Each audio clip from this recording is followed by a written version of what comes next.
A humilhação raramente começa com gritos. Na maioria das vezes ela nasce pequena, quase imperceptível, como um sorriso torto, um comentário atravessado, um olhar que dura um segundo a mais do que deveria.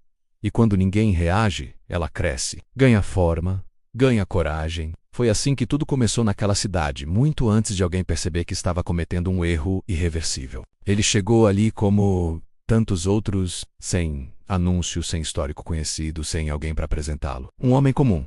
Aparência simples, postura contida. Não chamou atenção no primeiro dia, nem no segundo, nem no terceiro. Ocupou um espaço discreto, aceitou as regras do ambiente e seguiu observando. Para quem olhava de fora, era apenas mais um tentando se encaixar. O lugar tinha uma hierarquia muito clara, mesmo que ninguém falasse sobre isso abertamente. Havia os que mandavam, os que obedeciam e os que serviam de alvo. Sempre existe esse último grupo. Pessoas que por algum motivo parecem seguras de serem desrespeitadas sem consequências. E ele, sem saber, foi colocado ali. No início, eram pequenas coisas. Um pedido feito sem educação. Uma interrupção desnecessária. Uma piada dita como se fosse inocente. Ele respondia com educação.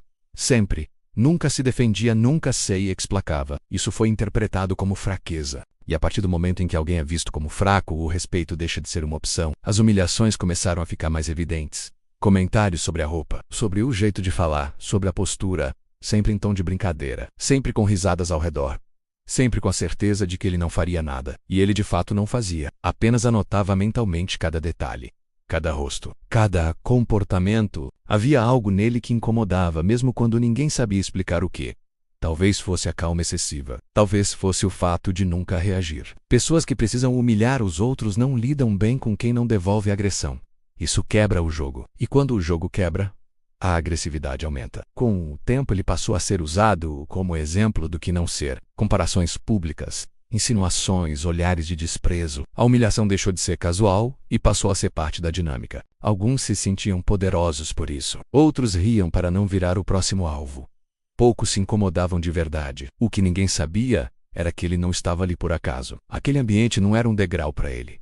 Era uma observação. Ele tinha escolhido aquele lugar exatamente por isso. Porque sabia que ali as pessoas mostrariam quem realmente eram quando achassem que não estavam sendo observadas. Ele vinha de uma trajetória longa, silenciosa, construída fora dos holofotes. Já tinha visto ambientes assim antes. Já tinha visto pessoas crescerem sobre o constrangimento alheio. Já tinha visto líderes que confundiam autoridade com humilhação. E aprendeu cedo que confrontar esse tipo de pessoa de frente raramente funciona. Elas precisam cair pelo próprio peso. Enquanto era humilhado, ele aprendia. Entendia quem tomava decisões por impulso. Quem se sentia confortável em diminuir os outros. Quem precisava ser visto como superior. Tudo isso dizia mais sobre o caráter das pessoas do que qualquer currículo. A humilhação mais forte veio em um dia comum. Nada indicava que seria diferente. Uma situação simples foi transformada em espetáculo, vozes elevadas, comentários desnecessários, risadas, pessoas assistindo em silêncio. Ele foi exposto, diminuído, tratado como alguém que não merecia respeito básico. E mais uma vez, ele não reagiu. Isso causou um estranhamento momentâneo. Alguns esperavam uma explosão. Outros, um pedido de desculpas. Não houve nada. Apenas silêncio. Um silêncio pesado, desconfortável.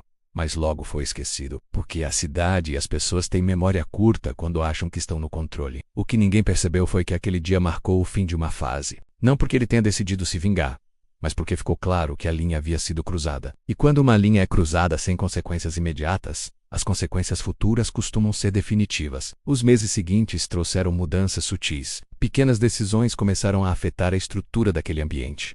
Contratos não renovados, parcerias revistas, processos analisados com mais rigor.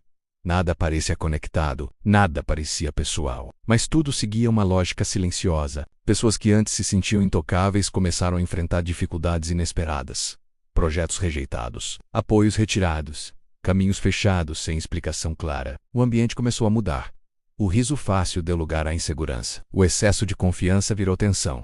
E ele continuava ali, com o mesmo comportamento, a mesma postura, o mesmo silêncio, até que a verdade começou a emergir. Não de uma vez, não como revelação dramática, mas como peças que aos poucos se encaixavam. Alguém descobriu um detalhe. Outro conectou um ponto. Um nome começou a circular em conversas discretas. E o desconforto aumentou. Quando finalmente entenderam quem ele era, já era tarde demais. Não porque ele tivesse escondido algo ilegal ou imoral, mas porque eles mesmos haviam revelado tudo o que precisavam. Tinham mostrado como tratavam quem julgavam inferior. Tinham mostrado até onde iam quando acreditavam não haver risco. A reunião final foi silenciosa. Não houve acusações. Não houve revanche verbal. Apenas fatos. Documentos. Decisões tomadas com base em comportamento não-ememacal. Pessoas que humilharam foram confrontadas não com palavras, mas com consequências. Alguns tentaram se justificar, outros pediram desculpas tardias. Houve quem tentasse se aproximar, mudar o tom, fingir respeito. Mas respeito forçado não tem valor. E desculpas que nascem do medo não apagam o passado. Ele ouviu tudo com a mesma calma de sempre. Não demonstrou prazer. Não demonstrou raiva, apenas deixou claro que tudo o que aconteceu foi resultado direto de escolhas feitas ao longo do tempo. Não havia injustiça. Havia coerência. A cidade aprendeu uma lição que deveria ser óbvia, mas raramente é. O fato de alguém não reagir não significa que alguém não esteja vendo. O fato de alguém estar em silêncio não significa que alguém esteja abaixo. E o fato de alguém não se impor não significa que alguém não tenha poder. Humilhar alguém é sempre um risco, porque você nunca sabe exatamente quem está do outro lado. Nunca sabe o que aquela pessoa carrega. Nunca sabe o alcance real do silêncio dela. E quando descobre, normalmente descobre tarde demais. Essa história não é sobre vingança. É sobre consequência. Sobre como o caráter se revela quando acreditamos que não estamos sendo julgados. Sobre como o verdadeiro erro não é subestimar alguém financeiramente, mas subestima moralmente. Se você se reconhece em quem ri, em quem humilha, em quem se sente seguro diminuindo os outros, talvez ainda haja tempo de mudar, porque o mundo não cobra imediatamente. Ele observa, anota, espera. E se você se reconhece em quem foi humilhado, saiba de uma coisa: o silêncio não é derrota quando ele é estratégico. Nem toda reação precisa ser imediata. Nem toda resposta precisa ser verbal. Às vezes, a resposta mais poderosa é deixar que o outro continue sendo exatamente quem é. No fim, eles humilharam quem não deviam. Não porque aquela pessoa era rica, mas porque ela era lúcida. E a lucidez, quando combinada com tempo e paciência, sempre vence a arrogância. Essa é a parte que ninguém conta, mas é a parte que sempre se repete.